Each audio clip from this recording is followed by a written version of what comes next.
Welcome to R5 TV. నేను Sumalatha.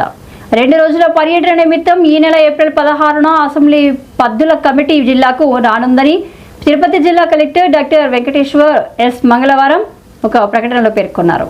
Assembly పద్దుల committee chairman జోగేశ్వరరావుతో పాటు 11 మంది సభ్యులతో కూడిన ఆ పద్దుల కమిటీ ఏప్రిల్ 15న విజయవాడ నుండి రాత్రి బయలుదేరి 16వ తేదీ ఉదయం 5:15 తిరుపతి శ్రీ పద్మావతి అతిథి గృహం చేరుకొని అనంతరం 11 గంటలకు రోడ్డు మార్గాన బయలుదేరి చిత్తూరు జిల్లా సమీక్ష ముగించుకొని సాయంత్రం 5:30 రోడ్డు మార్గంలో బయలుదేరి రాత్రి 7:30 తిరుమల చేరుకొని రాత్రి బస చేసి 17వ తేదీ ఉదయం శ్రీవారి దర్శనం చేసుకొని 10 గంటలకు తిరుమల నుండి బయలుదేరి తిరుపతి శ్రీ పద్మావతి అతిథి గృహం చేరుకొని 11:30 పద్మావతి అతిథి గృహం నందు టీటీడీ ఈవో ఇతర అధికారులతో సమీక్ష సమావేశం నిర్వహించి సాయంత్రం 5:15 రైలు మార్గం ద్వారా విజయవాడ తిరుగు ప్రయాణం కానున్నారని జిల్లా కలెక్టర్ ఆ ప్రకటనలో పేర్కొన్నారు.